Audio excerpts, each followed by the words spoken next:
Halo everybody, assalamualaikum warahmatullahi wabarakatuh. Apa kabar semua? Semoga kalian selalu diberikan kesehatan. Untuk kalian yang baru saja menemukan channel ini, bantu Mimin untuk mengembangkan channel ini dengan cara like, comment, and subscribe. Episode pun dimulai. Kali ini terlihat Data yang meminta kepada Naku untuk mempercepat langkahnya, tetapi Naku menyuruh kepada Data untuk pergi tanpa dirinya dan dia tidak perlu mengkhawatirkan tentangnya. Karena sekarang di antara mereka tidak ada lagi hubungan apapun, dan Data tidak mempunyai tanggung jawab atas dirinya. Data kemudian menghampiri Naku lalu dia berkata, apakah kau telah selesai dengan ceramahmu itu? Sebelumnya memang aku setuju dengan pendapatmu itu akan tetapi melihat apa yang akan kita dapatkan dari itu bukannya kau ingin mati bersamaku. Dan kau juga ingin menyelamatkan nyawaku sampai aku membawamu selamat kepada ibumu maka kau adalah tanggung jawabku, dan setelah itu kau bebas untuk pergi kemanapun dan aku juga akan melangkah ke arahku sendiri.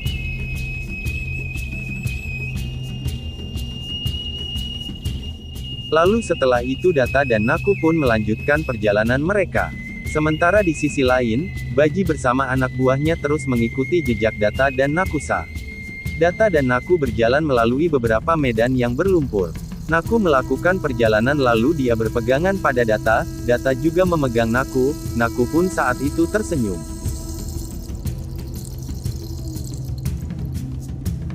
Data merasa terkejut saat melihat jika dirinya sedang memegang Naku dan kemudian dia menarik tangannya kembali. Data berdiri di sana mencoba untuk menyadari apa yang baru saja terjadi.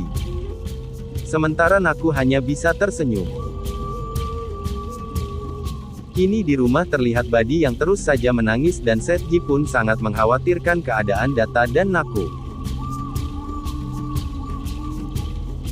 Kembali kepada Naku dan Data di hutan, mereka kini tiba di sebuah sungai. Data meminta kepada Naku untuk membersihkan dirinya, karena terlihat sangat kotor. Data lalu berjalan ke sungai dan dia mulai mencuci kotoran dari tubuhnya. Saat itu Naku terlihat sangat khawatir karena dia tidak bisa membersihkan dirinya karena warnanya akan luntur.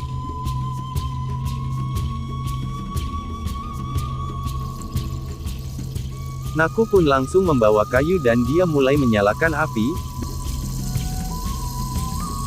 Dia saat itu berpura-pura merasa sangat kedinginan, dan dia mencoba menghangatkan tubuhnya dengan api. Data kemudian menghampirinya dan memintanya untuk segera mencuci wajahnya.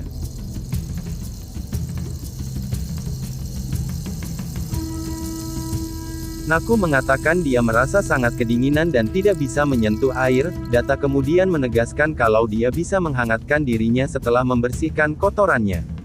Naku pun saat itu tidak punya pilihan lain. Naku mengambil batu bara dari api dan dia berjalan ke sungai. Kini Data pun duduk untuk menghangatkan tubuhnya sendiri.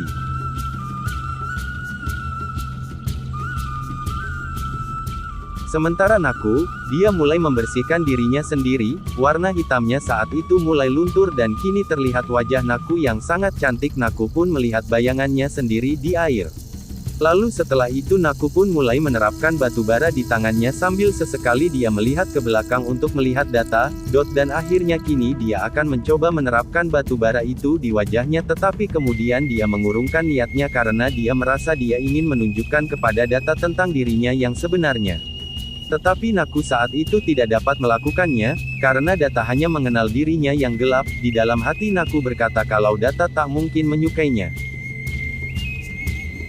Di saat dia menunjukkan wajah yang sebenarnya, egonya saat itu terus menghasut Naku untuk menunjukkan wajahnya sebagai istri yang cantik. Naku terus berpikir dan dia mulai merenungkannya. Data sendiri saat itu sangat terkejut karena dia mendengar suara. Dia mulai berjalan menuju Naku dengan membawa pistolnya. Dia melihat sekelilingnya untuk melihat apakah ada anak buah Ana yang menyusuri daerah itu.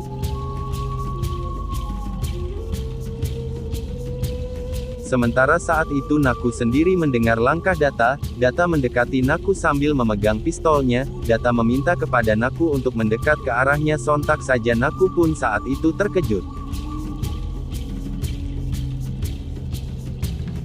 Sementara itu, di rumah, melihat pendeta yang sedang duduk bersama dengan Sahib, Badi dan Setji saat itu sedang berada di dapur. Badi kemudian meninggalkan Setji dan dia pergi keluar untuk melihat Sahib yang sedang bertanya kepada pendeta tentang Data.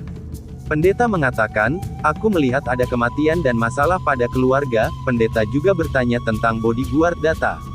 Sahib mengatakan bahwa Baji ada bersamanya. Pendeta itu mengatakan tidak. Seorang wanita dan namanya dimulai dari huruf N. Badi kemudian berkata itu adalah Nakusa putriku. Pendeta lalu mengatakan selama wanita ini bersama Data, kematian tidak akan menyentuhnya, tetapi karena ini ketidakbahagiaan akan ada saja petaka kecil menghampirinya.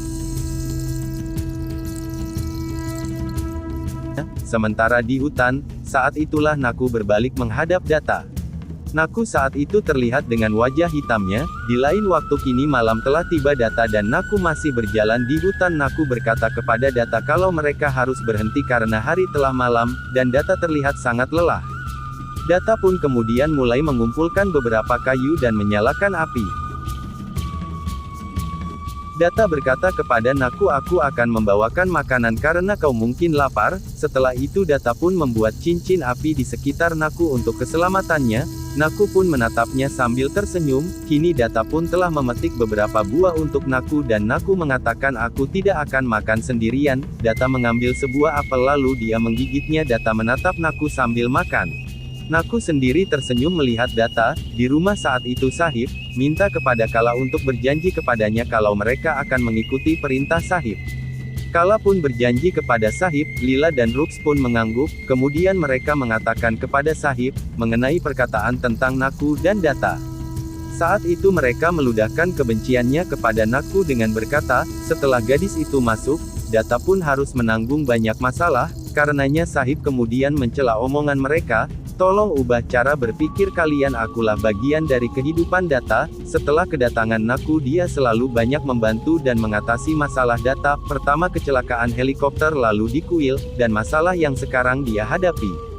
Dan sekarang aku meminta kepada kalian semua, aku ingin kalian bertiga untuk meminta Data untuk menerima Nakusa sebagai istrinya.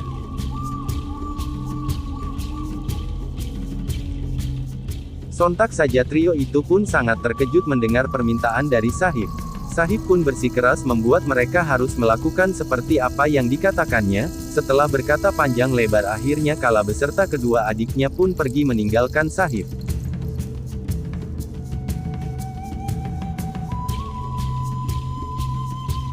Sementara itu di hutan Data menghabiskan buahnya dan dia melihat lukanya dengan dupata Naku yang mengikat pada luka di tangannya.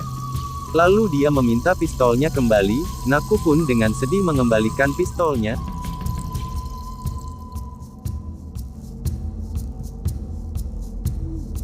Di rumah saat itu terlihat Kisor yang sedang bermain dengan kelincinya. Kala yang dalam suasana hati yang sangat buruk pun, dia mulai bertengkar dengan suaminya. Kisor mulai mengejek Kala. Kisor juga saat itu memperingatkan Kala untuk tidak melakukan kejahatan apapun lagi, mulai dari sekarang. Kisor melanjutkan lebih baik kalian berhenti mencampuri kehidupan Naku dan Data. Sontak Kala pun sangat terkejut. Kisor kemudian pergi sebelum Kala bisa membuka mulutnya lagi. Nah makin seru bukan? Oke cukup sekian dulu episode kali ini. Mimin mohon pamit undur diri. Nantikan episode selanjutnya ya. Wassalamualaikum warahmatullahi wabarakatuh.